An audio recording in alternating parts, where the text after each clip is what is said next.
5일차 겟세마네 특별 새벽 기도회를 사도신경 들이심으로 올려드리겠습니다.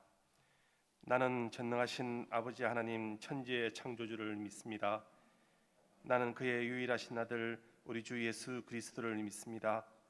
그는 성령으로 잉태되어 동정녀 마리아에게서 나시고 본디오 빌라도에게 고난을 받아 십자가에 못 박혀 죽으시고 장사된 지 사흘 만에 죽은 자 가운데서 다시 살아나셨으며 하늘에 오르시어 전능하신 아버지 하나님 우편에 앉아 계시다가 거기로부터 살아있는 자와 죽은 자를 심판하러 오십니다. 나는 성령을 믿으며 거룩한 공교회와 성도의 교제와 죄를 용서받는 것과 몸의 부활과 영생을 믿습니다. 아멘. 찬송가 149장 하시겠습니다.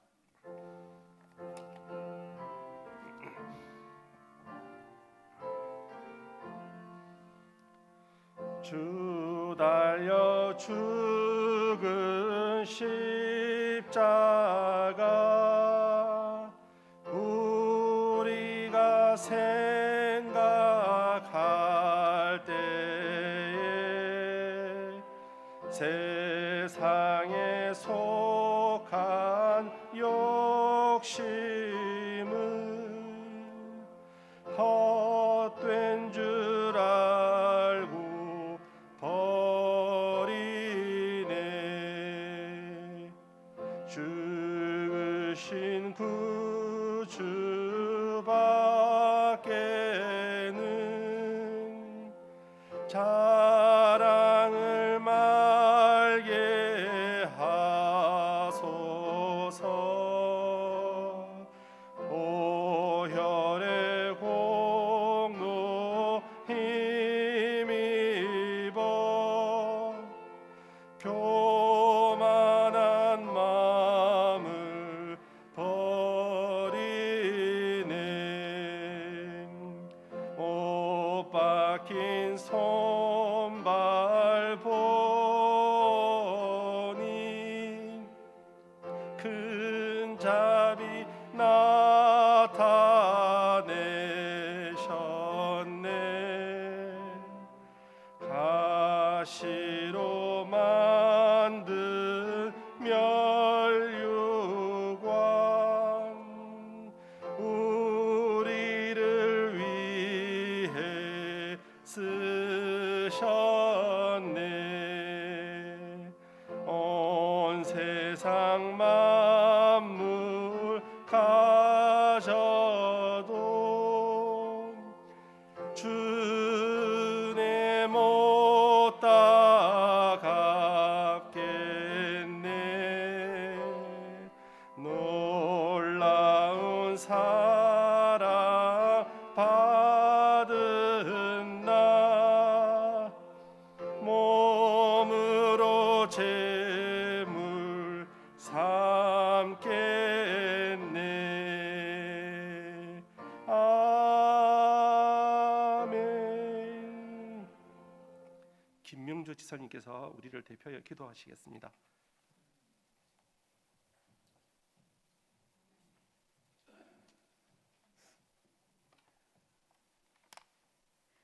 사랑과 은혜가 풍성하신 하나님 아버지, 특별 새벽 기도를 성전에서 드릴 수 있음에 감사드립니다. 아버지의 은혜로 우리가 이렇게 모일 수 있음에 감사드립니다. 고난주간을 맞아 죄 없는 예수님이 우리를 대신해 피를 흘리신 대속의 의미를 되새기며 순종과 용서에 대해 다시금 생각하는 한 주가 되기를 소망합니다. 더욱더 말씀에 순종하고 이웃을 용서하며 예수님의 제자로서의 삶을 살 수 있도록 도와주시옵소서. 나는 죽고 주님이 주인 되시는 삶을 살기를 소망합니다. 작은 것에도 순종하고 헌신하는 주의 종이 되는 삶을 살 수 있도록 인도해 주세요. 항상 깨어있는 청지기의 삶을 살기를 원합니다. 특별히 이번 부활주일엔 코로나로 인해 얼굴을 볼 수 없었던 성도들이 다 함께 모여 성전에서 예배드리기를 원합니다. 각 기관의 기도 제목을 들으시고 그들을 일으켜 주사 꼭 성전에 나올 수 있도록 역사하여 주시옵소서. 그리하여 예배 중에 주님을 인격적으로 만나는 귀한 시간이 되게 해 주시옵소서. 다시 한번 뜨거운 부흥의 역사가 일어날 수 있도록 주님 도와주시옵소서. 주님의 나라를 위해 헌신하시는 목사님과 부목사님, 전도사님 그리고 교회 학교의 교사들을 축복합니다. 그들이 지치지 않게 해주시고 항상 성령이 충만하여 영적 전쟁에서 승리할 수 있도록 주님 붙들어 주시옵소서. 코로나로 인해 어려워진 이웃을 돌아보게 해주시고 예수님의 선한 향기를 풍기는 우리가 되게 해주셔서 이 또한 복음의 씨앗이 되기를 원합니다. 이 나라가 주님의 복음으로 가득 찰 수 있기를 소망합니다. 오직 복음으로 일으켜 주시옵소서. 항상 저희들의 삶에 주님의 인도하심을 구하며 사랑하는 주 예수 그리스도의 이름으로 기도드립니다. 아멘.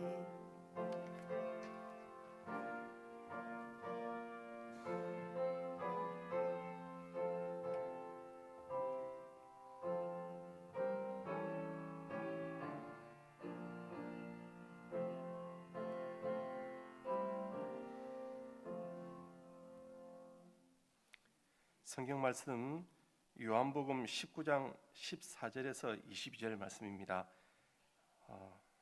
교독하시겠습니다. 이날은 유월절의 준비일이요 때는 제6시라. 빌라도가 유대인들에게 이르되 보라 너희 왕이로다.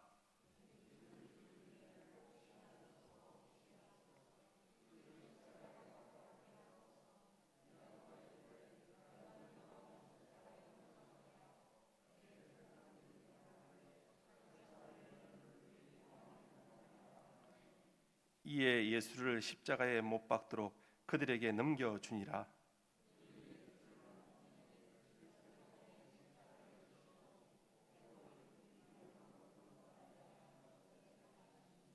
그들이 거기서 예수를 십자가에 못 박을새 다른 두 사람도 그와 함께 좌우편에 못 박으니 예수는 가운데에 있더라.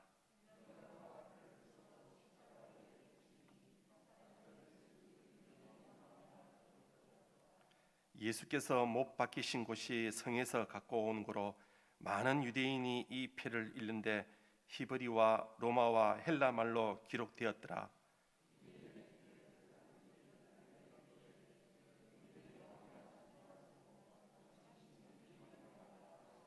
다 같이 빌라도가 대답하되 내가 쓸 것을 썼다 하니라. 가장 위대한 죽음이라는 말씀으로 우리 목사님께서 전가하시겠습니다.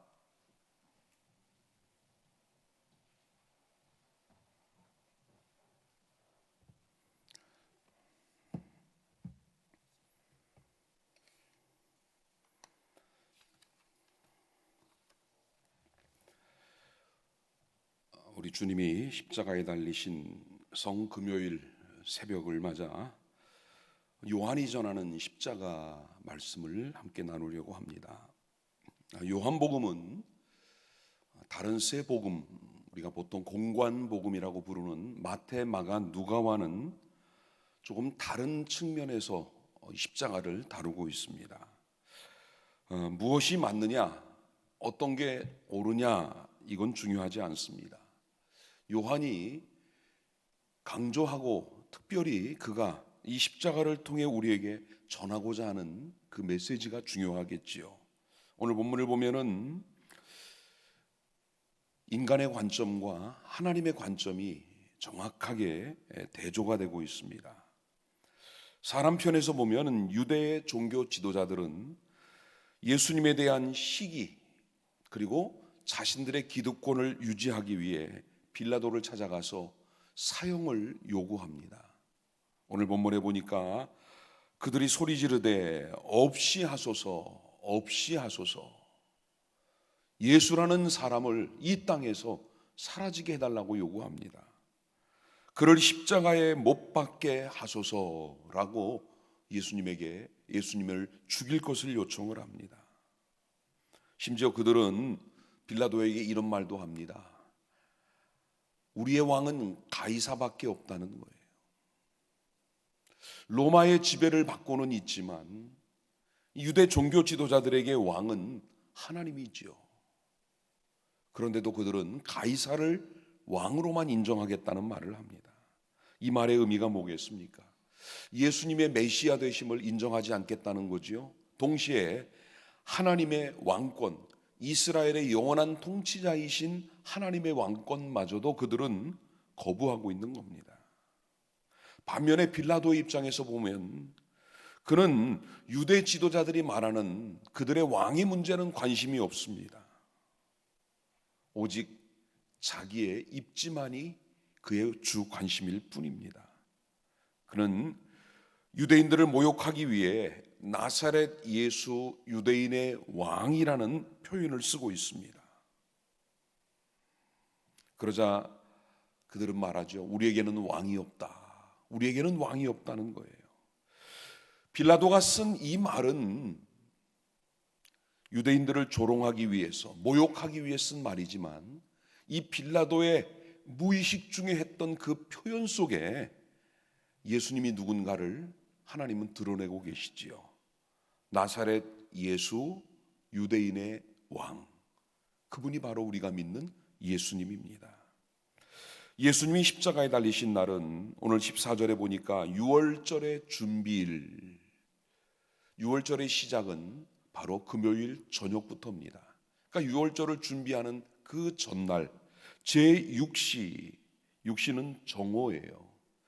그런데 우리가 알고 있는 복음서의 예수님의 십자가 사건의 기록을 보면 예수님은 제3시, 즉 오전 9시에 십자가에 달리고 운명하신 것은 제9시, 오후 3시라고 우리는 알고 있지요. 그런데 오늘 요한은 그 내용들은 다 두고 예수님이 제6시, 정오에 십자가에 달리셨다라고 말씀을 합니다. 빌라도가 예수님을 보고 이렇게 말합니다. 보라, 너희 왕이로다. 빌라도는 유대 지도자들이 와서는 우리에게 왕은 가이사밖에 없다고 한 그 말을 진심으로 받아들이지 않습니다. 예수님을 십자가에 못 박기 위해 무엇이든 할 수 있는 사람들의 아부에 섞인 말이라고 빌라도는 이미 알고 있는 겁니다. 그런데 아이러니한 것이 하나가 있습니다. 유대 지도자들이 말하는 가짜 죄목, 행악자라고 하는 이 죄목을 빌라도는 받아들이지 않습니다.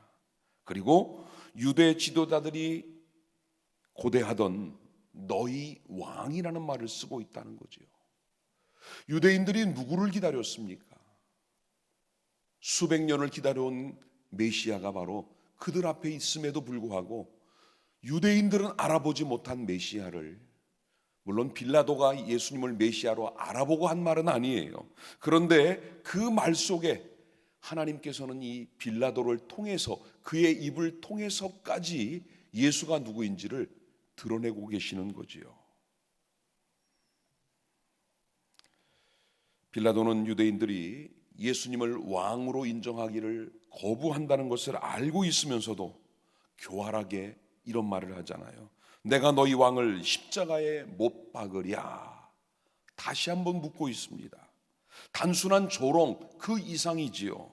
더구나 죄 없는 예수님을 죽음의 자리로 내모는 자신의 책임, 마지막 책임에 대한 회피까지 그는 이렇게 하고 있는 겁니다. 빌라도의 이 말을 들은 유대인들이 한 말이 바로 그거예요. 가이사 외에는 우리에게 왕이 없나이다. 예수님을 죽이는 수만 있다면 이 종교 지도자들은 자기 영혼이라도 다 팔 사람들이었습니다. 여러분, 오늘 우리가 어쩌면 이 유대 종교 지도자들이 보여준 이 모습 속에 우리의 모습이 그대로 드러날 때가 있어요. 우리의 인간적인 욕심을 위해서, 우리의 갖고 싶은 그 욕망을 채우기 위해서 때로는 우리가 영적인 양심을 덮어버릴 때도 있지 않습니까? 우리의 신앙이라는 것을 잠시 뒤로 하고 먼저 눈앞에 보이는 것을 추구할 때가 얼마나 많았습니까? 오늘 유대인들의 말은 철저히 예수님을 죽이는 목적 그 하나에만 모든 것이 달려 있었습니다. 예수님은 그렇게 십자가를 지기 위해 로마 군병에게 넘겨지셨습니다. 어제도 말씀드렸지만 죄가 없는 분인데 유죄의 판결을 받으셨습니다. 채찍질을 당하고 그리고 십자가로 끌려가 그곳에 달리십니다. 그런데 세상 사람들이 볼 때는 가장 무기력하고 아무 힘도 능력도 없는 로마의 군병들 사람들이 조롱한 것처럼 십자가에서 너를 구원하라고 했지만 예수님이 그렇게 무력한 분이 아닙니다. 예수님은 양떼를 위해서라면 자기 생명을 내어놓으신 선한 목자이십니다. 그리고 모든 사람의 구원을 위해 스스로 그 십자가에 달리신 진정한 왕이셨습니다. 공관복음들을 보면은 예수님의 십자가를 구레네 사람 시몬이 대신 지고 갔다고 말씀하고 있지요. 그런데 오늘 말씀을 보면은 17절에 보니까 예수께서 자기의 십자가를 지시고 해골이라는 곳에 나가시니 예수님이 끝까지 자기 십자가를 지고 갔다고 말씀을 합니다. 이 말을 하게 된 이유가 있지요. 요한은 예수님을 뭐라고 불렀습니까? 요한복음 1장에 보면 세상 죄를 지고 가는 하나님의 어린 양이로다. 예수님을 하나님의 어린 양, 세상 죄를 지고 가는 하나님의 어린 양이라고 불렀기 때문에 지금 십자가를 지고 가시는 예수님의 모습이 바로 그 장면이었던 거지요. 또 마태와 마가는 예수님 양편에 달린 두 사람을 향해 강도라고 표현을 했고 행악자라고 표현을 했습니다. 그런데 오늘 요한은 뭐라고 말합니까? 다른 두 사람도 좌우편에 달렸다. 요한의 관심은 그 예수님의 양편에 있는 두 사람이 아니에요. 그들이 강도든 행악자든 요한에게는 그들이 중요한 것이 아니고 요한의 눈에는 오직 중앙의 십자가에 달리신 예수님만 보였던 겁니다. 사랑하는 성도 여러분, 오늘 우리의 눈에는 누가 보이십니까? 오늘 여러분의 눈에는 누가 가장 먼저 여러분 눈에 들어옵니까? 예수님의 십자가만이 여러분의 눈에, 여러분의 가슴에, 여러분의 기억 속에 남아있기를 바랍니다. 사람이 보여서는 안 돼요. 세상 것들이 보여서도 안 됩니다. 다른 것들이 더 크게 여러분의 마음의 주인처럼 다가오게 해서는 안 됩니다. 요한이 본 것처럼 다른 두 사람은 관심이 없습니다. 우리의 죄를, 나의 죄를 지고 죽으시는 예수님만이 우리의 가슴에, 우리의 눈에 들어올 수 있기를 바랍니다. 원래 예수님이 지금 달려있던 그 십자가의 중앙에는 예수님의 자리가 아니었지요. 바라바라는 강도가 달려야 할 자리지만, 그런데 예수님은, 이 요한은 그 십자가가 강도들의 처형틀이 아니라 이제는 왕이 오르실 영광의 자리라고 그렇게 오늘 본문에 말씀을 하고 있습니다. 예수님이 십자가를 지시는 모습은 창세기 22장에 이삭의 이야기를 연상을 시킵니다. 아브라함이 하나님의 명에 따라 그 아들 독자 이삭을 번제물로 바치기 위해 모리아산으로 갑니다. 이삭의 등에는 나무가 준비되어 있습니다. 자기가 올려질 제단 위에 그 나무를 자기가 짊어지고 모리아산을 향해 올라갑니다. 예수님이 자신의 십자가를 스스로 지고 해골이라는 골고다를 향해 가신 것과 이삭이 자기가 제물이 될 그 나무를 지고 모리아로 간 것이 너무나 비슷하지요. 공개적인 장소에서 사람들이 보는 앞에 온몸이 벗겨지고 거기에 십자가에 달려 죽어간다는 것은 가장 비참한 것입니다. 십자가 형벌은 잔인하지요. 오늘 저녁 기도회 때 다시 말씀을 드립니다마는 그 달린 사람에게는 수치와 부끄러움을, 그리고 죽음의 공포를, 이 얼마나 무서운 형이었는지 로마 시민이 십자가형을 당하기 위해서는 로마 황제가 허락을 해야만 가능합니다. 그런데 예수님은 로마 사람이 아닌 유대인이기에 빌라도의 전결로 사형이 언도되었던 거지요. 옷이 벗겨지고 그리고 양손과 발에 못이 박힌 채 매질을 당하기도 하고 뜨거운 태양 아래 여러 시간 또는 여러 날을 매달려 몸 안에 있는 모든 물과 피, 수분이 다 빠져 그리고 마지막 탈진과 함께 죽음에 이르는 형벌입니다. 숨을 쉬기 위해 팔다리를 움직일 때마다 근육의 경련이 일어납니다. 온몸 뼈의 마디마디가 으스러지는 것 같은 고통이 엄습해 옵니다. 이런 고통을 6시간 동안 달리시고 그리고 주님은 죽음에 이르셨습니다. 사람에게서 버림을 받은 것은 물론이지요, 하나님에게조차 버림받은 것 같은 외로움 속에 주님은 죽음을 맞으셨습니다. 그 죽음이 있었기에 오늘 여러분의 죄 그리고 저의 죄가 사해졌습니다.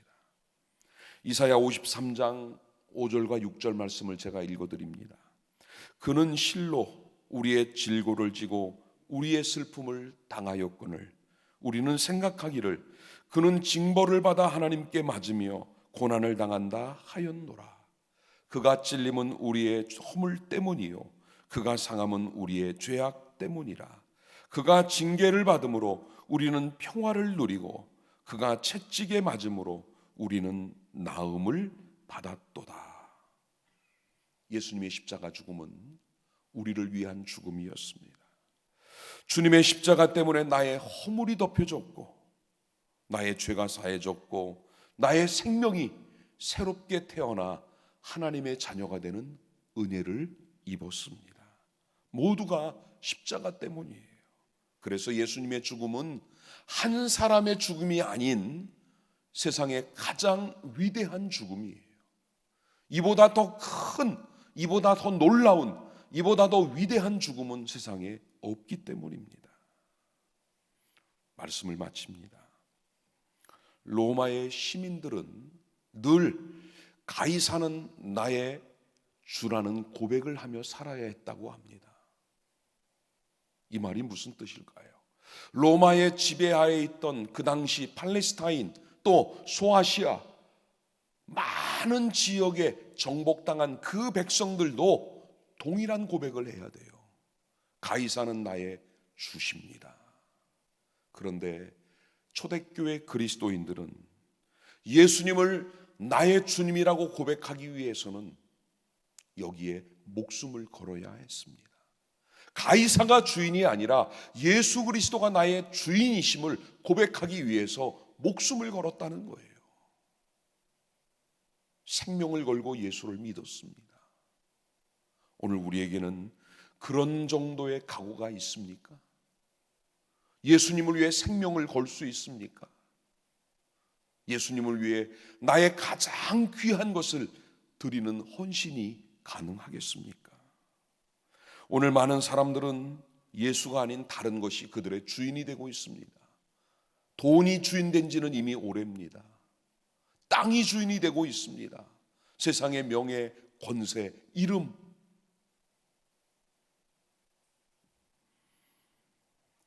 예수님은 6시간 동안을 그 고통의 현장에 홀로 외로이 하나님으로부터도 버림을 당하고 나의 하나님, 나의 하나님이라고 불렀지만 하나님은 침묵하시고 고개를 돌리셨지요. 여러분, 예수님을 십자가에 못 박은 사람은 누굽니까? 로마의 군병입니까? 유대 종교 지도자들입니까? 아니면 무지한 이스라엘 백성들입니까? 그들 모두예요. 그리고 거기에 또 한 사람이 추가됩니다. 바로 나입니다. 바로 나예요. 예수님의 십자가가 헛되지 않도록 그 죽음이 평범한 한 사람의 죽음으로 끝나는 것이 아니라 세상에 주님의 사랑이 더 많이 증거되고 그 이름이 더 높아질 수 있도록 오늘 이 자리에 있는 우리 모두가 십자가의 증인으로 주님의 이름을 전하는 자로 살아가기를 주님의 이름으로 축복합니다. 우리 오늘 주신 말씀을 가지고 기도하겠습니다. 주님의 십자가를 더 깊이 묵상하고 오늘도 주님의 뒤를 따라가겠습니다 결단하는 오늘 이 새벽 되게 해달라고. 그리고 오늘 밤 8시에 이 자리에서 성금요일 밤 예배, 촛불 예배와 성찬 예식과 함께 드리는 오늘 성금요일 밤 예배, 하나님 오늘 예배 가운데 함께 해달라고. 그리고 오늘 하루 우리의 실천은 십자가에 달리신 주님, 그 주님을 묵상하며 오늘 한 끼 금식하며 기도하는 날이 되게 기도하는 날로 여러분 오늘 하루를 보내시기 바랍니다. 오늘 주신 기도 제목을 가지고 우리 다 같이 마음을 모아 기도하겠습니다. 사랑과 은혜 아버지 하나님, 주님이 십자가에 달리신 성금요일 새벽입니다. 오늘도 주님의 그 십자가 죽음은 한 사람의 평범한 인간의 죽음, 죄인의 죽음, 행악자의 죽음이 아니라 세상 모든 사람을 구원하기 위한 구세주의 대속의 죽음임을 우리는 고백합니다. 주님의 십자가 때문에 나의 죄와 허물이 사해지고 나의 질고가, 나의 슬픔이, 나의 모든 것이 해결되고 새로운 생명을 얻은 하나님 자녀가 되었음을 고백합니다. 이제 주님 가신 그 길, 그 십자가의 길을 오늘 우리도 따라가고 나의 십자가를 지고 주님을 따르는 제자로 살기를 결단합니다. 하나님 나를 받아주시고 나의 가는 길을 인도하시고 나와 함께해 주시옵소서. 오늘 하루 주님을 더 깊이 묵상하는 날 되기를 원하며